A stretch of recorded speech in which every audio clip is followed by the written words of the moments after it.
Well, hey there, Get Up and Go Challenge 40, day 4 today. Day 4. Definitely going down a different track with this challenge than I thought that I would. This is the 4th day in a row that I have not been live because this is one of those weeks where crazy has happened in my life.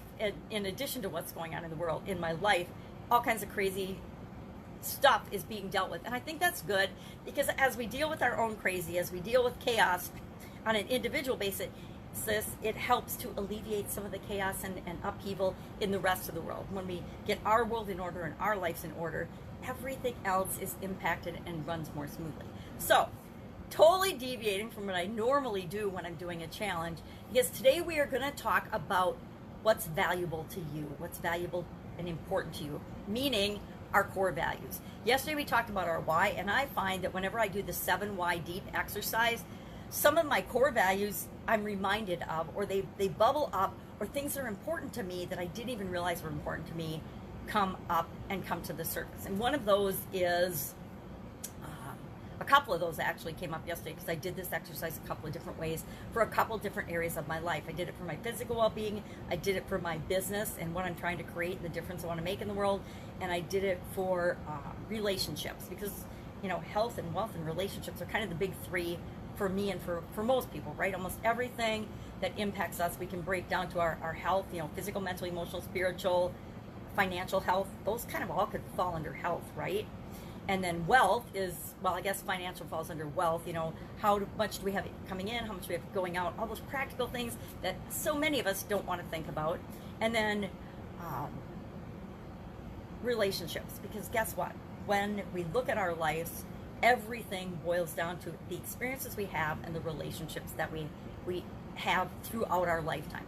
Some relationships come and go. People enter our life for a reason. I swear they all come into our life for a reason. Even the bad experiences, even the bad people that impact us, they come to show us something. Now, I didn't used to believe that. I used to just think that life was unfair when I was younger, except my dad taught my sisters and I that, yeah, life is unfair, so you have to choose how you're going to respond and create the life that you want.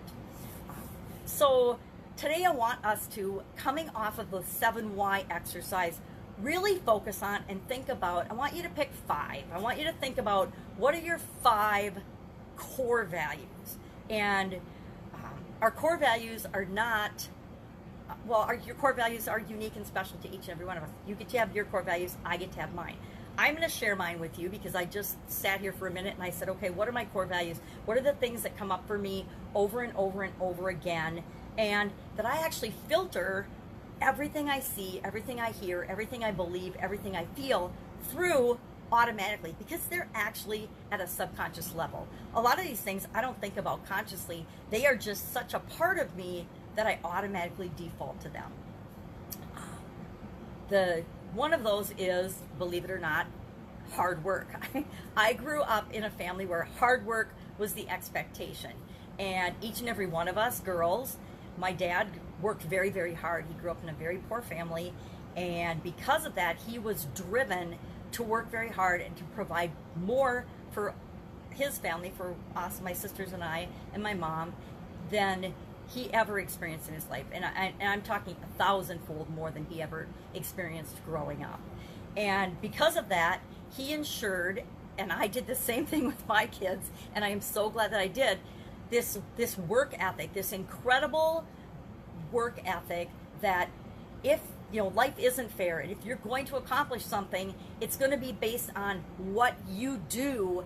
And work can be, I will tell you, some of the toughest work that any of us will ever do is the mental work and the thinking and the planning and the personal development work that we, each and every one of us, need to do throughout our lifetime to become the best version of ourselves.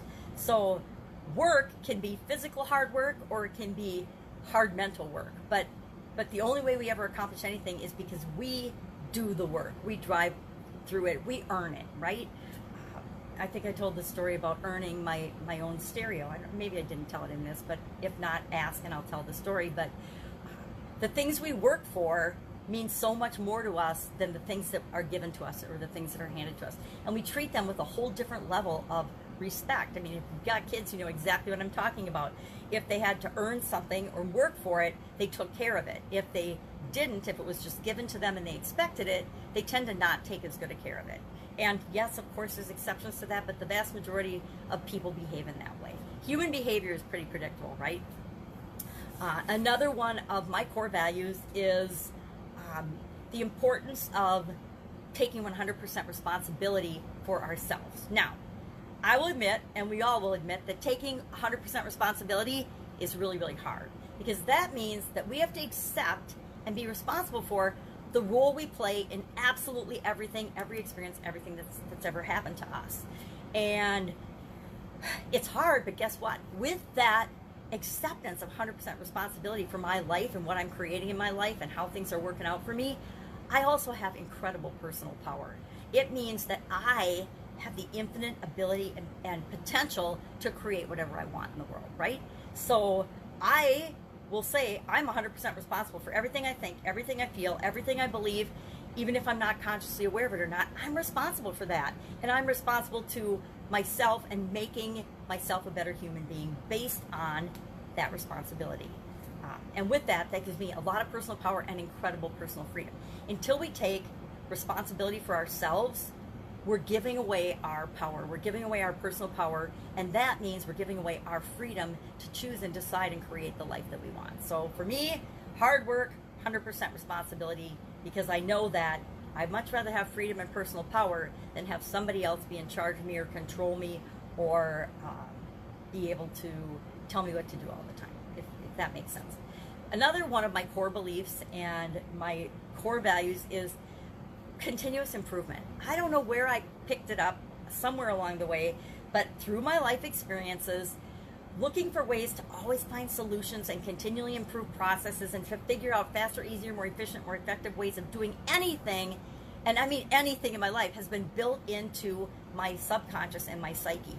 So whether it's making the perfect cup of coffee, not the perfect cup of coffee, but a continually improving cup of coffee, or looking at a way I do something in my business and finding a better way of doing that, or my own personal development, I am the first to admit that I'm a huge work in progress and science experiment. I actually love using myself as a science experiment to test different things on myself. I did it with my physical health and my well-being because I was really, really sick when I was younger, and I didn't want to live that way. And I was like, well, the doctors have been testing me. Why don't I test myself and see what works? And actually, I'm the best judge of what works for me, right? Just like you're the best judge of what works for you. So this whole belief in always finding a better way, always finding an easier way, always finding a more efficient or more kind way of doing things is just kind of built into me with absolutely everything, from my businesses to how I raise my kids to everything.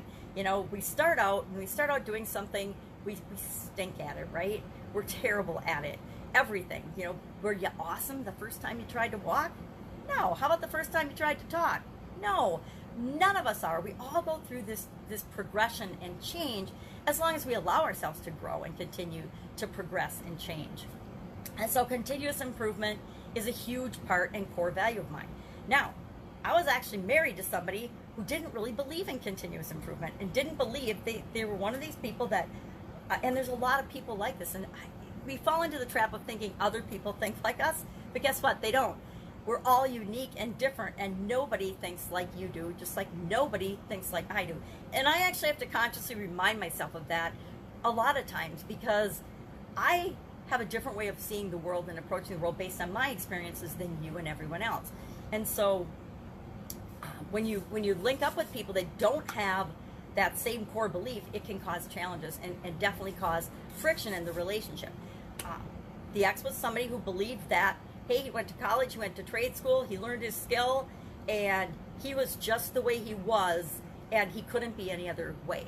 And to me, that was a core values mismatch, because I believe everybody has the ability to change and grow and become whatever they want to become.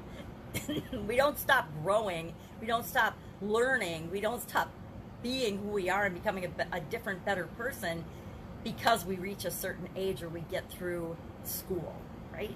Formal education. And again, beliefs mismatch, core values mismatch. My fourth core value stems around the fact that I believe that each and every one of us, it's our purpose and our mission to be ourselves, to be who we really are, uniquely who we are, because we're all this miraculous combination of all kinds of things, right? There's good in all of us according to other people's judgment. There's bad in all of us according to other people's judgment. We're just this amazing combination of things, right? Feelings, all the areas of our life. And the only way we can be happy, and it took me a long time to come to terms with this, but the only way we're happy, really truly happy, is when we're living in alignment with who we really truly are and who we want to be, right? We're always in a state of becoming. That's the continuous improvement. But if we're not living in alignment with our core values, if we're in businesses or occupations or jobs that don't match what's really important to us, I'm like a really, believe it or not, super creative person. And I went to engineering school because I thought that's what I should do. So I took this creative, naturally personality and I shoved it into a structured box of mathematics and science and equations and reality that was really, really hard for me to live. I was in this dual, purpose, splitting who I was and how I was showing up in the world. And I found that no matter how much success I found, and I found a lot of success in corporate America and a lot of success in business, I wasn't happy because I was in businesses and I was doing things that didn't match who I really wanted to be and who I wanted to show up in the world and how I wanted to be myself. And again, my sudden cardiac arrest, which was obviously a truly defining moment in my life, was the turning point. If I look back and I say, when did I really give myself permission to be myself and stop judging myself for what I wanted versus what everybody else thought that I should do and wanted for me? That's when my life massively changed and it went in a different direction. So being myself, not judging others, because guess what? When I get to be myself, everybody else gets to be themselves too. I don't get to decide what's right for them because I don't know. We all only ever know the tip of the iceberg of another person. And so, I'm not going to judge you and I don't want you to judge me as well. So being you, it doesn't mean I won't coach you and help you on things. It just means that I'm going to try my hardest to understand why you think and feel and believe the way you do. Just like I continually try to understand myself better. Why do I think and feel the way I do?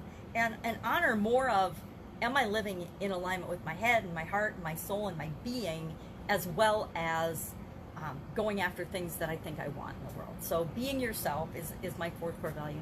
And of course, my fifth core value, the fifth most important thing to me is love and the foundation of love. And love is at the basis of our relationships with ourselves, our relationships with other people. And I will say I am definitely not perfect in this category, and I have a lot of work to do, especially in the area of self-love and taking care of myself. If I look back on my past lifeline, there have been lots of examples where I just totally have not taken good care of myself. And that's definitely not showing love toward myself. But love is the foundation of everything for me. It's why I give value. It's why I produce content. It's why I show up in the world, because I believe that I'm here to, in whatever way possible, make the world a better place. I'm here to make a contribution, to be of some value, and giving value is giving love. I found love is the fastest way to overcome relationship challenges. It's the fastest way to solve conflict. It overcomes fear and all kinds of things. So again, my core values and what your assignment is today is to spend some time today, however long it takes you, and think about what are your, and I've got other core values, right? We all do. And then we have values that are important to us, but they may not be at our very core. These are 5 things that are at my very core. And if I try to live in ways that don't honor these things, I am not happy. I am freaking miserable. And I found that as I'm transitioning from the offline world to the online world, just like on the offline world, just like everything in our life, there are activities and practices and industrial ways of being, industries all have their own insider secrets and practices. There are ways that the online world behaves that go against my core values and my beliefs. And I push against those, and that's part of, why I do challenges, is because I want to encourage you to find you, to find your place in the world, because there's a place for every one of us. There's plenty of business when we're talking about business, right? Or we're talking about our person. There's plenty of room for every single one of us on this planet. Anybody who says otherwise, there's plenty of abundance for all of us on this planet. Anything you want, you can have if you believe you can have it. So think about today, your 5 core values. Just be brave. Share your list of 5 in the comments below. I just bared my soul and shared all mine here. So feel free to do the same. And you can just listen. I could just say love, being you, continuous improvement, 100% responsibility, and hard work. Those are my 5 core values. And again, I have others, but those are the 5 that come up for me over and over and over again whenever I think about things. And on a subconscious level, the things I do, the things I choose to do, the way I show up, those 5 things definitely color everything, right? That's it. It's definitely probably not what you would expect in a 40-day get up and go challenge, but it's definitely important given what's going on in our world. Make sure that you are living and respecting your core values, right? Okay, share them in the comments below. I will be with you tomorrow. I promise I will get up and going live as soon as things calm down in my life. Take care, and I will be with you tomorrow. Bye.